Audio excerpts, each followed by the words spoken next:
Hello everyone, हामी चाहिँ अहिले issue of equity shares on इन्स्टलमेन्टको कुराहरू गर्दैछौँ र हामीले योभन्दा अगाडि चाहिँ इक्विटी सेयर्सको जस्तै प्रिमियम भ्यालु, त्यसै गरी डिस्काउन्ट भ्यालु र पार भ्यालुको कुराहरूको चाहिँ डिस्कस गरिसकेका छौँ। अब सेयरहरू चाहिँ इन्स्टलमेन्ट बेसिसमा चाहिँ कसरी इस्यु गरिन्छ भन्ने कुराहरू हामी हेर्छौँ। जस्तै अब जोइन्ट स्टक कम्पनी अथवा लार्ज स्केल इन्डस्ट्रीहरूले चाहिँ के गर्छन् त, आफ्नो सेयरहरूलाई इन्स्टलमेन्ट बेसिसमा चाहिँ इस्यु गर्छन्। इन्स्टलमेन्ट भनेको चाहिँ के हो त, फरक फरक पार्टमा छुट्याएर त्यसलाई सेयरहरूलाई चाहिँ इस्यु गर्ने है, सेयर मनीलाई चाहिँ कलेक्ट गर्ने भनेर भन्न सकिन्छ। अब यसको issue of equity shares on installment बेसिसमा चाहिँ यसको प्रोसिड्युर्सहरू छ अथवा यसको स्टेप्सहरू छ है, त्यो स्टेप्सहरू पनि हामी डिस्कस गर्छौँ। जस्तै अब फर्स्टमा चाहिँ के हुन्छ त, जस्तै एउटा कम्पनीले चाहिँ के गर्छ त, आफ्नो सेयरहरू इस्यु गर्दाखेरि फर्स्टमा इस्यु अफ प्रोस्पेक्ट्स। अब इस्यु अफ प्रोस्पेक्ट्स भनेको के हो त्यो बुझ्नु पर्यो हैन। अब कम्पनीले आफ्नो सेयरहरू इस्यु गर्नको लागि अथवा लगानी गर्नलाई मान्छेहरू माझमा चाहिँ सेयरहरूको इस्यु गर्नको लागि एउटा प्रोस्पेक्ट बनाउँछ, भनेको एउटा इन्फर्मेसन चाहिँ दिन्छ है। हाम्रो कम्पनीले चाहिँ यति यति सेयरहरू यसरी लिन खोजेको छ भनेर भन्छ हैन। अब प्रोस्पेक्ट्सहरू चाहिँ के को माध्यमबाट दिइन्छ त, जस्तै न्युज पेपर्स। अब हामीले देख्ने गर्छौँ नि हैन, न्युज पेपर्सहरूमा अथवा अनलाइनमा हाम्रो एडभर्टाइजमेन्टहरूमा चाहिँ हामीले के देख्छौँ त, एउटा कम्पनीले चाहिँ अब हामीलाई यति सेयर चाहिएको छ भनेर उसले एडभर्टाइजमेन्ट गरेको हुन्छ हैन। जस्तै यसलाई चाहिँ हामीले के पनि भन्न सकिन्छ त, इन्भिटेसन भनेर पनि भन्न सकिन्छ है। कसैलाई इन्भाइट गर्ने, जेनरल पब्लिकलाई चाहिँ ल मेरो कम्पनीमा लगानी गर भनेर सेयरहरू इस्यु गरेर उनीहरूलाई इन्भिटेसन दिने है। अब त्यो इन्भिटेसन दिँदाखेरि चाहिँ त्यसमा के कुराहरू हुनुपर्छ त, जस्तै एउटा प्रोस्पेक्टसमा चाहिँ के हुनुपर्छ त, त्यसमा चाहिँ अब फाइनेन्सियल एउटा कम्पनीको चाहिँ अब कति सेयर चाहिएको छ उसलाई हैन, इन्भेस्टमेन्ट कति चाहिएको छ, सेयरको पैसाको अब भ्यालु कति हो हैन, त्यो कुराहरूको इन्फर्मेसनहरू चाहिँ हाम्रो प्रोस्पेक्ट्सबाट दिइन्छ। त्यसै गरी यो चाहिँ अब एउटा फर्स्ट प्रोसिड्युर भयो। अब सेकेन्डमा चाहिँ के हुन्छ त, रिसिभिङ एप्लिकेसन है। अब कति सेयर चाहियो भनेर इन्फर्मेसनहरू दिइसकेपछि एप्लिकेसन रिसिभ गर्नु पर्यो, भनेको अब जो इन्ट्रेस्टेड छ पब्लिकहरू, जस्तै अब एबिसी कम्पनीले सेयर इस्यु गर्यो र हामीले न्युज पेपर पढ्दाखेरि उसको विज्ञापन देख्यौँ। अब त्यो कम्पनी एबिसी कम्पनीमा चाहिँ हामीलाई पैसा लगानी गर्न मन लाग्यो भने अब के गर्नु पर्यो, हामीले एप्लिकेसन लेख्नु पर्यो हैन। उनीहरूले चाहिँ अब हामीले चाहिँ अब सेयरहरू हामी यसरी किन्छौँ भनेर भन्दाखेरि एप्लिकेसन मनी भन्ने हुन्छ है, एप्लिकेसन मनी भन्ने हुन्छ। यो एप्लिकेसन मनी चाहिँ हामीले दिनु पर्यो र त्यो एबिसी कम्पनीले के गर्छ त, यो एप्लिकेसन मनी रिसिभ गर्छ। र अब त्यो सेयरहरू किन्ने मान्छेले अथवा जस्तै अब हामीले जस्तै राम पर्चेस्ड, इक्जाम्पल है, यो एकदमै बुझ्नलाई सजिलो हुन्छ। Ram purchase share of ABC company अथवा Ram is interested to purchase share of ABC company. ABC कम्पनीको सेयर किन्नको लागि चाहिँ राम एकदम इन्ट्रेस्टेड छ भनेपछि रामले के गर्नु पर्यो त, अब एप्लिकेसन फिलअप गर्नु पर्यो हैन। जुन त्यो एबिसी कम्पनीले एप्लिकेसनहरू प्रोभाइड गरेको हुन्छ त्यसलाई फिलअप गर्नु पर्यो। यो चाहिँ हाम्रो के हो त, दोस्रो स्टेप हो। पहिला चाहिँ अब प्रोस्पेक्टसहरू कम्पनीले यसरी सेयर इस्यु गर्न लागेको छौँ भनेर इन्फर्मेसनहरू दिन्छ। त्यसगरी अब हाम्रो जसले अब त्यहाँ त्यो सेयरहरू किन्न खोज्छन् उनीहरूले चाहिँ एप्लिकेसन भर्नु पर्यो। त्यसै गरी थर्डमा चाहिँ के हुन्छ त,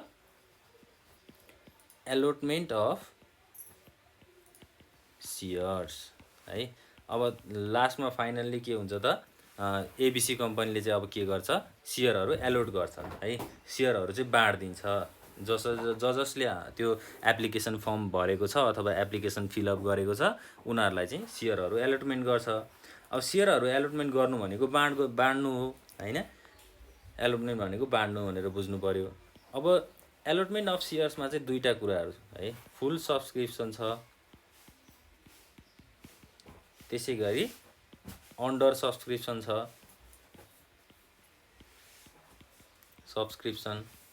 त्यसै गरी अर्को के छ त, ओभर सब्सक्रिप्सन छ।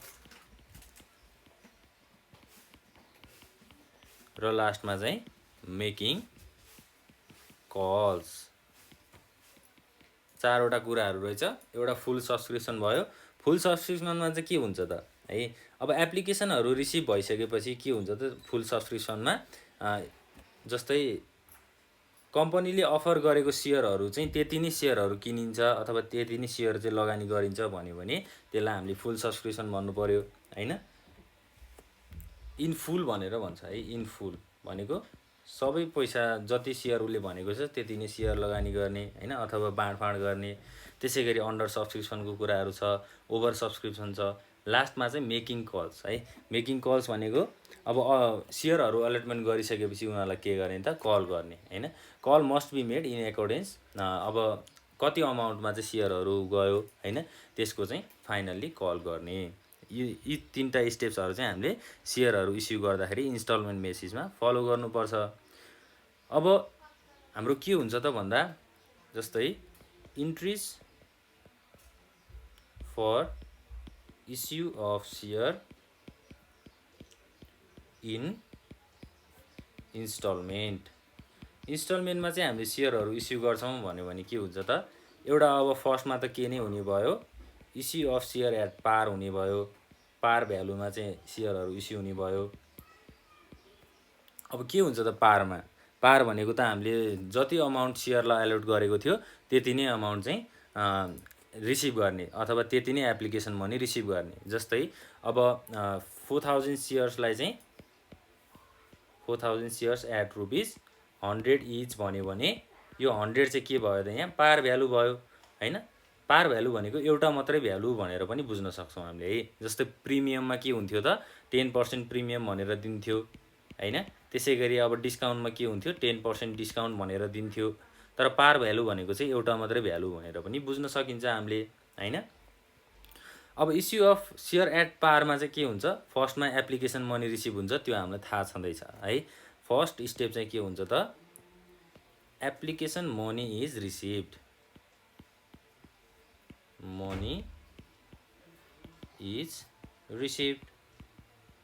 त्यसै गरी अब सेकेन्ड स्टेपमा के हुन्छ त, allotment of shares, on allotment of share. पहिला एप्लिकेसन मनी पाइन्छ अनि एप्लिकेसन मनी पाइसकेपछि सेयरहरू एलोटमेन्ट गरिन्छ है।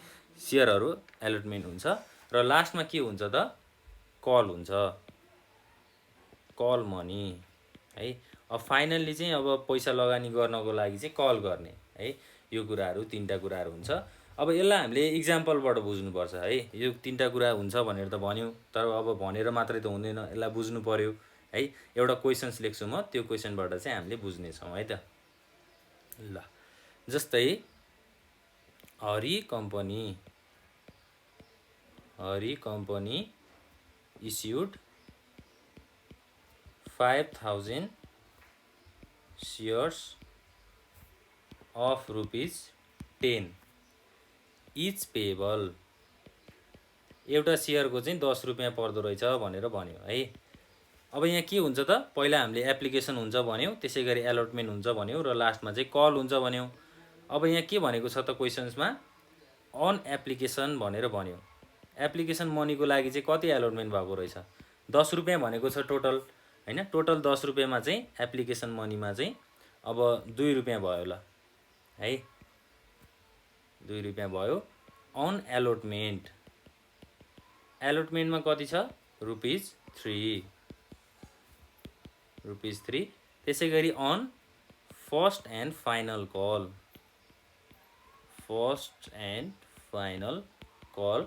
रुपिस कति हुन्छ 5 हुन्छ हैन। अब एलोटमेन्ट हाम्रो 10 रुपियाँ, एउटा सेयरको 10 रुपियाँ भनेको छ हैन। एप्लिकेसनमा चाहिँ 2 रुपियाँ हैन, अलोटमेन्टमा 3 रुपियाँ भनेको। अब के हुन्छ त यहाँ, अब जर्नल इन्ट्रिज बनाउनु पर्यो हामीले यसको लागि हैन। जर्नल इन्ट्री चाहियो। जस्तै डेट हुन्छ, पार्टिकुलर्स, लेजर फोलियो नम्बर हुन्छ, डेबिट अमाउन्ट र क्रेडिट अमाउन्ट हुन्छ। अब फर्स्टमा त ब्याङ्कमा पैसा आउने हो, पहिला त हामीले एप्लिकेसन मनी रिसिभ गर्छौँ हैन। एप्लिकेसन मनी रिसिभ गर्नको लागि के हुन्छ, bank account debit 5000 share into कति भयो ₹2 है। एप्लिकेसन मनीको लागि कति पैसा हो त ₹2 हो, त्यसै भएर हामीले ₹2 लेख्नु पर्यो। कति भयो त यहाँ 10,000 भयो, 5,000 × 2 भनेको 10,000 भयो। 2 के गर्ने त सेयर एप्लिकेसन अकाउन्ट है। एप्लिकेसन मनी रिसिभ भयो भनेर बुझ्नु पर्यो। Share application account 10,000 being share application money received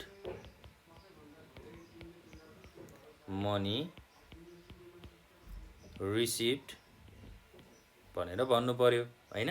5,000 सेयरको एउटा सेयरको कति रुपियाँ परेको रहेछ, ₹2 परेको रहेछ भनेर भनेको छ है। अब त्यसै गरी अर्को के छ,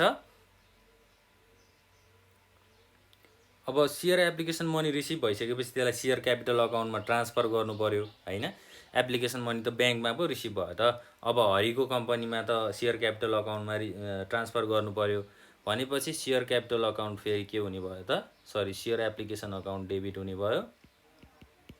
share application account debit to के हुन्छ त यहाँ सेयर क्यापिटल, किनभने क्यापिटल अकाउन्टमा पैसा ट्रान्सफर भयो। Being share application money transfer to capital account. ल क्यापिटल अकाउन्टमा चाहिँ एप्लिकेसनको मनीलाई ट्रान्सफर गरियो। कति छ त 10,000 डेबिटमा 10,000 क्रेडिटमा। अब यो त भयो एप्लिकेसनको कुरा। फर्स्ट स्टेप चाहिँ हामीले के भनेको थियौँ त एप्लिकेसन मनी रिसिभ भनेर भनेको थियौँ। अब सेकेन्डमा के छ एलोटमेन्टको कुराहरू छ। अब बाँडफाँड चाहिँ कति भयो त सेयर है, त्यो कुराहरू। एलोटमेन्ट भनेको बाँडफाँड हो। जस्तै अब share allotment account debit, share allotment account debit कति हुन्छ त हाम्रो सेयर एलोटमेन्टमा 5,000 को सेयरमा इन्टु माथि क्वेसन्समा के भनेको छ अलोटमेन्टमा चाहिँ ₹3 भनेको छ है। बाँडफाँडमा चाहिँ ₹3 भयो, एउटा सेयरको ₹3 भनेपछि 5,000 × 3 भनेको कति हुने भयो 15,000 हुने भयो। 15,000 डेबिटमा 2 के हुन्छ त यहाँ 2 सेयर क्यापिटल हुन्छ हैन। लगानी अब आयो पैसा सेयर क्यापिटल अकाउन्टमा चाहिँ 15,000 आयो भनेर बुझ्नु पर्यो। यो चाहिँ बाँडफाँड गरेको है। बिङ सेयर एलोटमेन्ट मनी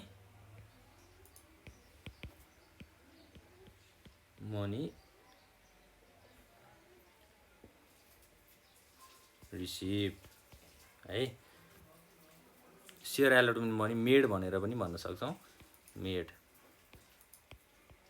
ल अब एलोटमेन्ट भयो हैन। एलोटमेन्ट भइसकेपछि अब पैसा कहाँ आउनु पर्यो त, ब्याङ्कमा ट्रान्सफर हुनु पर्यो नि हैन। सेयर एलोटमेन्टको पैसालाई चाहिँ हामीले के गर्नुपर्छ ब्याङ्कमा ट्रान्सफर गर्नुपर्छ। ब्याङ्कमा ट्रान्सफर गर्नको लागि ब्याङ्क अकाउन्ट डेबिट लेख्नु पर्यो। 5,000 × 3 भनेको 15,000 भयो। अब ब्याङ्कमा पैसा ट्रान्सफर भयो। 2 के हुन्छ त यहाँ माथि सेयर अलोटमेन्ट अकाउन्ट डेबिट थियो, पैसा रिसिभ भएको थियो। अब सेयर एलोटमेन्ट अकाउन्टलाई चाहिँ हामीले यहाँ क्रेडिटमा लेख्नु पर्यो। माथि डेबिट गरेको छ त्यसैले हामीले तल क्रेडिट लेख्नु पर्यो। Being share allotment money received. ल सेयर एलोटमेन्ट मनी चाहिँ के भएको रहेछ रिसिभ भएको रहेछ।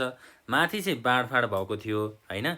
5,000 सेयर एउटा सेयरको ₹3 मा बाँडफाँड भएको थियो। तल चाहिँ के भयो ब्याङ्कमा अब त्यो सेयर बाँडफाँड भएको सेयरको पैसा चाहिँ जम्मा भयो भनेर बुझ्नु पर्यो है। ल अब हामीले अर्को के गर्नु पर्यो त finally on first and final call भनेको अब एप्लिकेसन मनी पनि रिसिभ भयो, एलोटमेन्ट मनी पनि रिसिभ भयो। अब लास्टमा चाहिँ हामीले कल गर्नु पर्यो, सेयरको लागि कल गर्नु पर्यो भनेको ₹2 र ₹3 एप्लिकेसनमा ₹2 अलोटमेन्टमा ₹3 भनेपछि लास्टमा कति भयो 5 है। फाइनल कलमा चाहिँ हामीले ₹5 मा फाइनल कल गर्छौँ। अब यसलाई हामीले जर्नलमा कसरी इन्ट्री गर्ने त है। Share of first and final call account, यसलाई हामीले डेबिटमा राख्ने हैन। टु के गर्ने त सेयर क्यापिटल। अब यो चाहिँ कल गरेको भनेको इन्फर्म गरेको भनेर बुझ्नु पर्यो है। To share capital account being first and final call money received. अब यहाँ कति छ त 5000 सेयरको कति रुपियाँमा त एउटा सेयरको 5 रुपियाँमा हैन।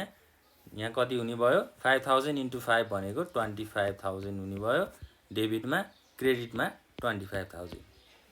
ल अब पैसा त हामीले अब फर्स्ट र फाइनल कलबाट हामीले सेयरहरू त एलोटमेन्ट गर्यौं हैन।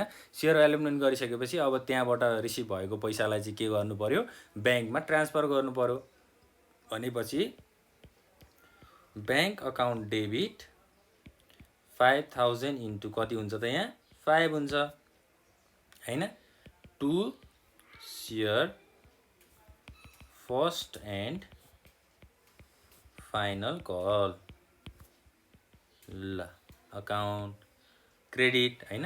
अब डेबिटमा 25000 हुने भयो, क्रेडिटमा पनि 25000 हुने भयो। Being share first and final call money received. ल फाइनल्ली चाहिँ हाम्रो पैसा के भयो त पायो है। फर्स्ट र फाइनल कलबाट पैसा पायो भनेर बुझ्नु पर्यो। यसरी चाहिँ हामीले के गर्छौं त इस्यु एट पारको कुराहरुमा है। यो चाहिँ हामीले अहिले के को पढिरहेछौं त इन्स्टलमेन्ट बेसिसमा पार भ्यालुको कुराहरु गर्दै छौं है। पार भ्यालुमा हाम्रो तीनटा स्टेप्स हुन्छ भनेर बुझ्नु पर्यो। पहिला एप्लिकेसन मनी, त्यसैगरी एलोटमेन्ट मनी र लास्टमा कल मनी है। यो तीनटा स्टेप्स हुन्छ भनेर बुझ्नु पर्यो। र अब यो एक्जाम्पलमा हामीले हरि कम्पनीमाबाट चाहिँ 5000 सेयर इस्यु भएको रहेछ।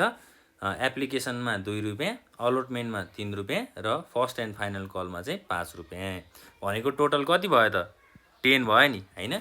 2 + 3 भनेको 5, 5 + 5 भनेको कति भयो 10 भयो। ल अब जर्नल बनाउँदाखेरि त हामीले के गर्छौं त पहिला एप्लिकेसन मनी रिसिभ हुन्छ, त्यसलाई हामीले बैंक अकाउन्टमा राख्छौं र एप्लिकेसन मनी रिसिभ भइसकेपछि त्यसलाई शेयर क्यापिटल अकाउन्टमा ट्रान्सफर गर्नु पर्यो हैन। यसरी चाहिँ हामीले ट्रान्ज्याक्सन्सहरु गर्छौं। अब यहाँ हामीले यो जुन जर्नल बनाएको छौं नि जस्तै एप्लिकेसनमा हामीले पहिला चाहिँ share application account debit to share capital गर्न पनि सक्छौं है। पहिला चाहिँ एप्लिकेसन मनी अब प्रेजेन्ट गर्नु पर्यो, देखाउनु पर्यो हैन। त्यसपछि चाहिँ हामीले बैंक अकाउन्टमा त्यसलाई ट्रान्सफर गर्नु पर्यो। यसलाई चाहिँ हामीले यहाँ माथि लेखेर बैंक अकाउन्टलाई तल लेख्न पनि सक्छौं। ल यसरी चाहिँ हामीले बुझ्नु पर्यो। अब नेक्स्ट क्लासमा हामीले अर्को क्वेशनहरु पनि डिस्कस गर्छौं हैन। अब यो क्वेशन चाहिँ राम्रोसँग प्र्याक्टिस गर्नु होला। कुनै पनि कुरा बुझिएन भने कमेन्ट बक्समा कमेन्ट गर्नु होला। नेक्स्ट क्लासमा हामीले प्रिमियमको कुराहरु गर्छौं है। Issue of share at premium. अब हामीले अहिले पारको कुराहरु पार भ्यालुको कुरा गरेका छौं। नेक्स्टमा चाहिँ हामी प्रिमियम भ्यालुको कुराहरु गर्छौं।